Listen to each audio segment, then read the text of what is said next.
VP, how was the visit po? Sandali. Siguro, VP will start by saying kung ano yung, paano siya, ano yung nangyari sa visit niya kay Presidente. Yes, please. Go. Oh, okay, sige. So I visited former President Duterte. He is in the hospital wing of the detention center, and he is in good spirit. He is well taken care of. Nag-comment lang siya na he really misses Filipino food.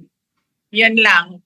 But very recently sa meal nila, meron ng rice. So that was a good development. And then we discussed about his legal team. And we discussed about the family, about the country. Gaano po katagal Okay. Questions now? Gaano po katagal yung visit niyo kay President Duterte? The visit lasted for an hour. So it was from 4 p.m. to 5 p.m.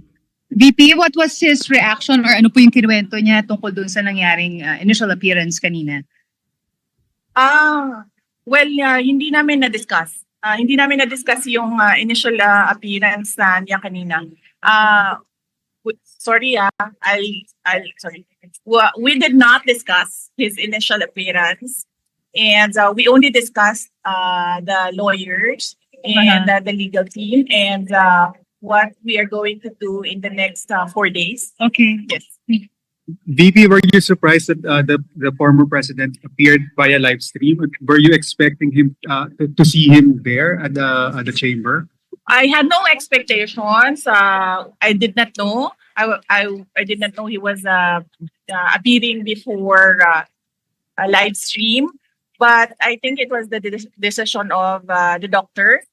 So inside the facility, all the decisions are made by the doctor. VP, what's the plan now? The next hearing is September 23 pa. How will the family prepare for this? May rotation ba? Or? Okay. So I have not discussed the arrangements with next of kin and relatives here. I will discuss it with them tonight, and I will relate to them also what the president said and what the president wanted them to know. And so yes, we haven't made arrangements yet. Right. But I will not leave until a relative comes to make sure that there is a next of kin Right. living here. Yes. VP, VP. tungkol po sa usapan nyo ni dating Pangulo. Okay. Hiling po ba siya sa inyo? Ulitin mo. May hiniling. Sa usapan nyo ni PRRD, may hiniling po ba siya sa inyo? English. Yeah. Okay. Yes. When we talked, he, as a request, he asked me to go home. So, he repeatedly said, "Do not leave the country. Do not leave the Philippines." And so I told him, I know, I understand that. And I do not want to be here as well. Unfortunately, I am the only one who has a Schengen visa. And I am the only one who is a lawyer. So I told him that when we are able to meet with the legal team, that I will immediately return home. And yes, do my work. May defense team na po ba kay PRRD, ma'am? Defense team, yes. We already have a lead counsel. And there will be meetings. We had a meeting with him yesterday.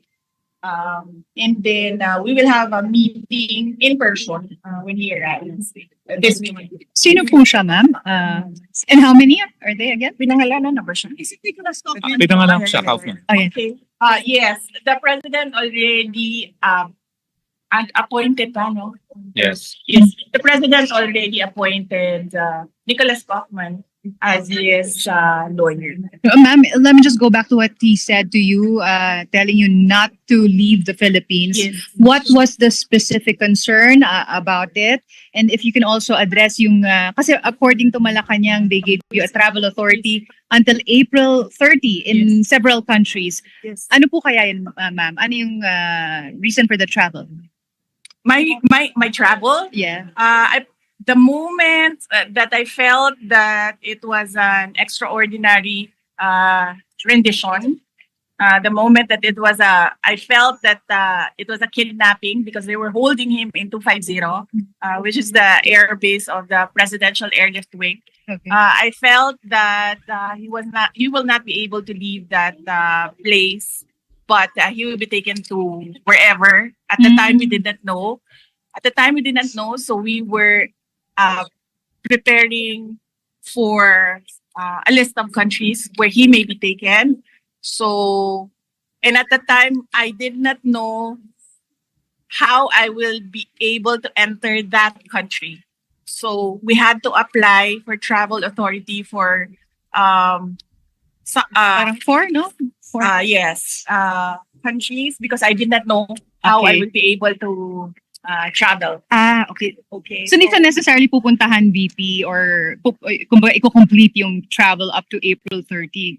With regard to the date, no. No Because naman. at the time, I did not know also how long Right. was I gonna be, Please. how long was I gonna be, Away. yes, wherever he is. So we applied for until April 30. Okay. But it doesn't mean that I will be here until April 30. Yeah. So I will be here until the legal team is doing their work already, and another relative is here to assist him. Did he explain his concerns why you shouldn't, leave the Philippines?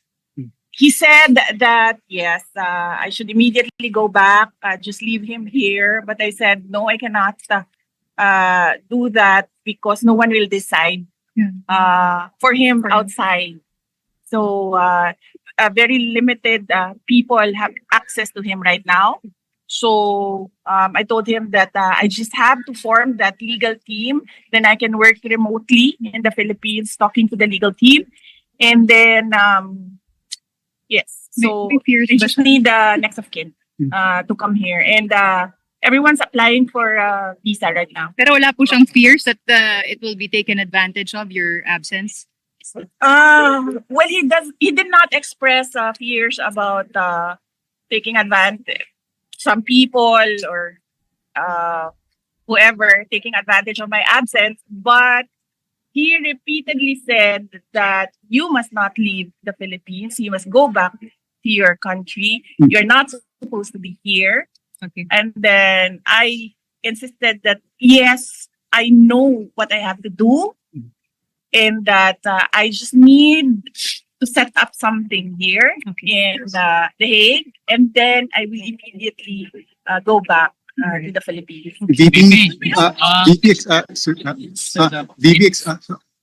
what was the disposition po and demeanor of the president when you saw him? And were you able to see po yung detention center or detention area po ni former president? Or So hospital?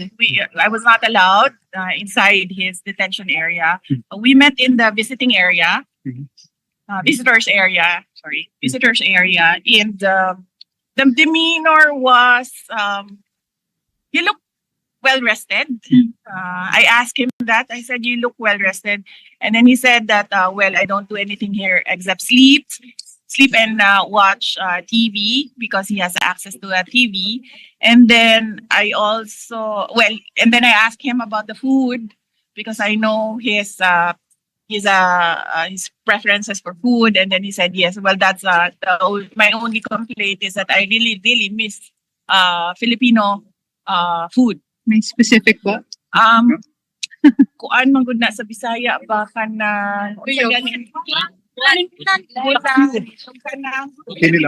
Bulang lang.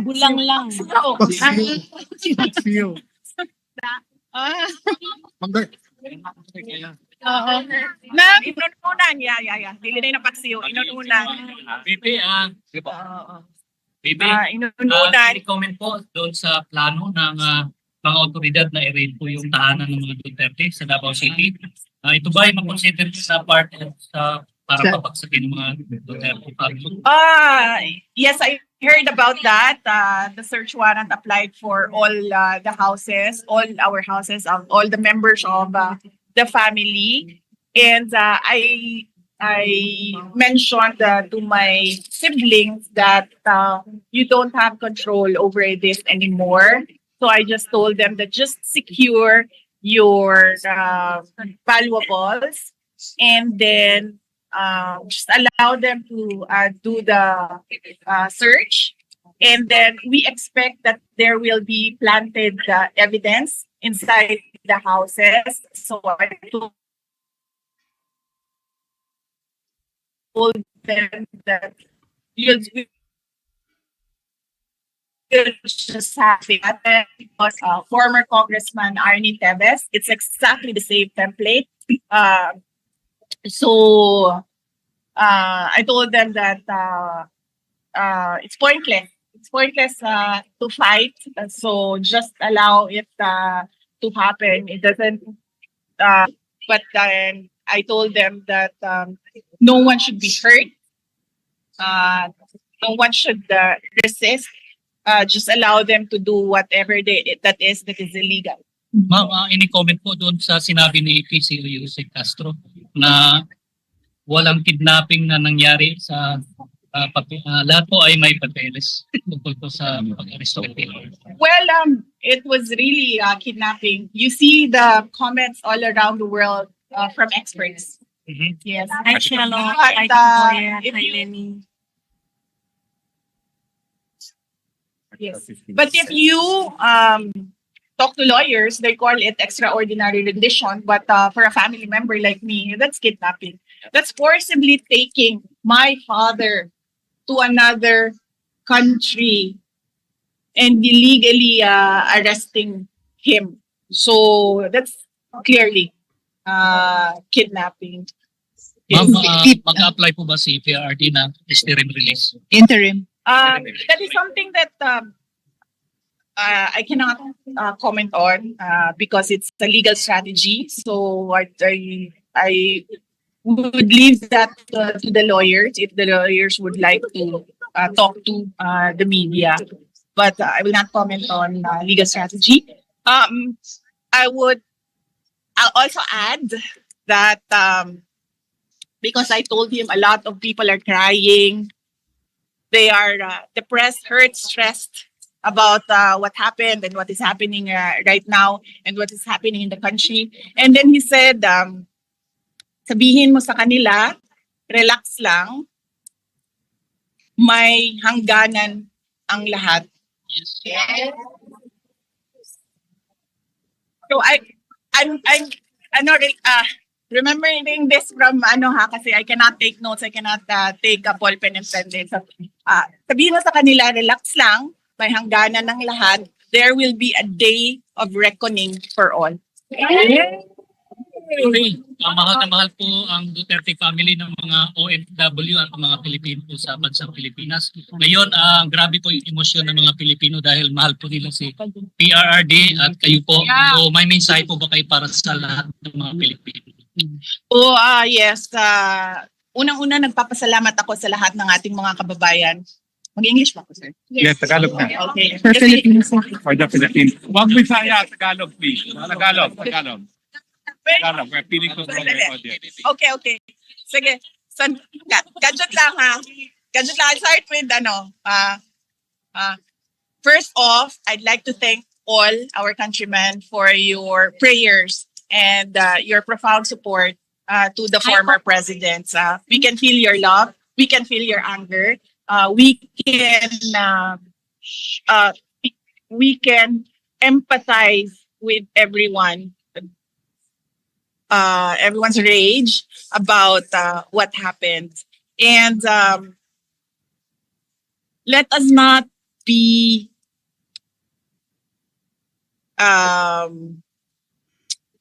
let us not forget.